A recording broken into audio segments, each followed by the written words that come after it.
Hi there, and welcome to video 3 of using Zoom and speed quizzing on your virtual platforms to create a couple of activities, engagements for training events, conferences, webinars, etc. Video 1 has given you a bit of an introduction on what we are going to do. Video 2 has talked you through the tech that you need for this, so if you haven't checked those out, please do go and have a look at them. Video 3, I'm going to show you how to create your questions. So we've now got our account. We have now downloaded Speed Quizzing Live app onto a second device. As the facilitator, you now need to create your questions in the virtual space. So you've got your Speed Quizzing Live account. You need to sign in, and what I'm going to do is just share my screen with you to show you what is going on. So this is the members screen of Speed Quizzing Live. Down here, you have your question manager. So it's always good to have a think about what questions you want to ask in your quiz so you can start to create them. Now, Speed Quizzing Live allows you 4 different types of question that I'm going to go into in this tutorial. Set of questions number 1 is around single answer questions. Set of questions number 2 are number related questions so that the learners can input a number onto their device and confirm their answer.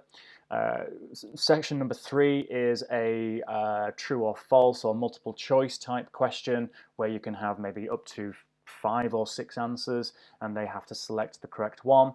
And option number 4 is a way of creating a sequence set of answers. So if there is a process, for example, with a series of events that need to be placed in order, you can create that in here and your learners will then have to do that in the Speed Quizzing app that they've got.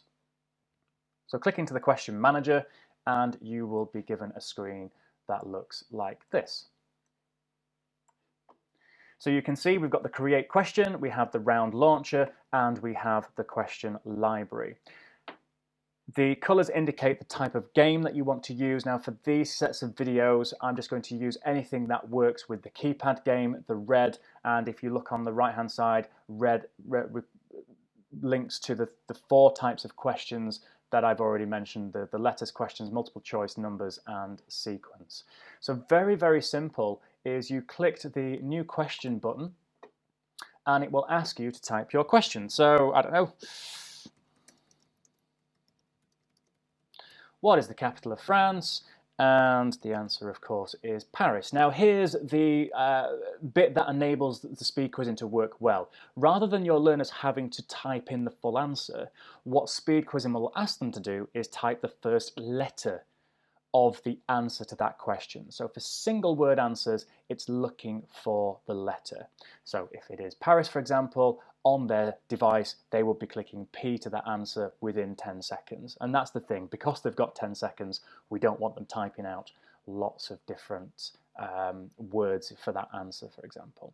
So what is the capital of France? It's Paris. You can change the letter if you want. So if you wanted them to press M, for example, you can type that in there. And you can see now that by tapping the M key, it gives you the letter M as the right answer. So we're going to keep that as P. We will save the changes, and that gives us our question 1. Let's do another question. And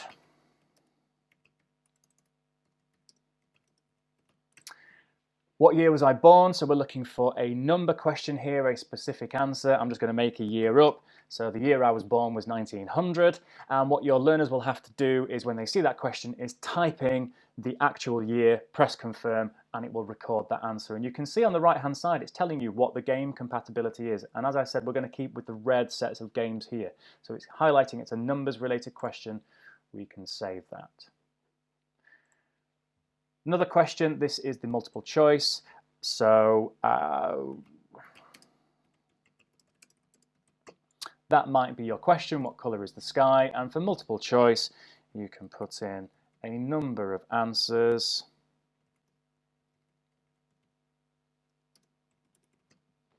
And you can then select. So we can be a little bit cheeky here, we could say the sky is blue, or if you really wanted to be technical with this question, you could put all of them. Hence, we're not going to go into the science behind it, but you can choose which answer is the correct one. And it won't allow you to move or save that question until you've selected the right answer. So save changes, we're just going to go with blue for this one. And finally, a sequence question. So place these events in order. It can be any kind of, it can be a question, it can be a statement, and you will notice next to multiple choice there is a sequence option. So if you press sequence, you need to write the answers in the correct order, and speed quizzing will jumble those up in the actual game. I'm just going to make a few things up here. These are not any kind of events or any order. I just want to kind of show you what this looks like. So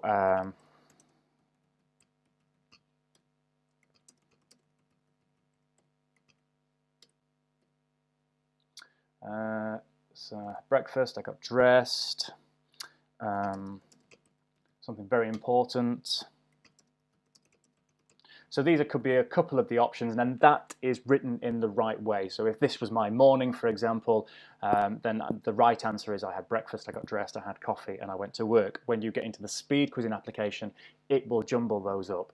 Now, because your learners only have 10 seconds to answer, you don't want to be putting too lengthy processes into these questions or too many events. It does take a bit of time for the brain to process it, but then here lies the fun of using this application for your engagement. So click Save Changes, and we now have 4 different types of questions that we want to use in our event.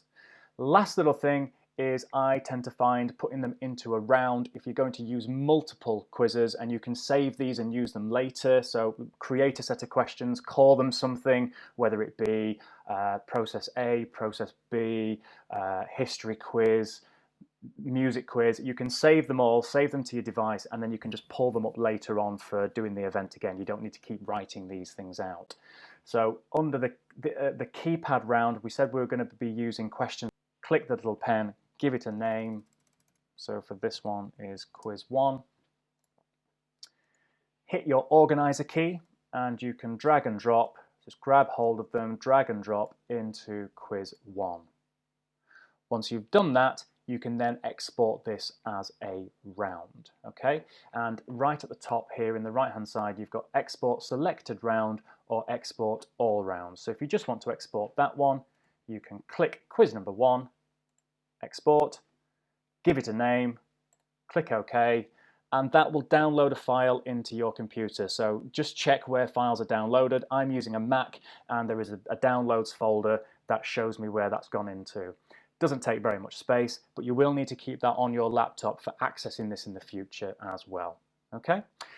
That's how you export. What I'm going to show you on the next video is how you then get your learners into this space to answer those questions. So thanks for watching this one. Come back for video 4.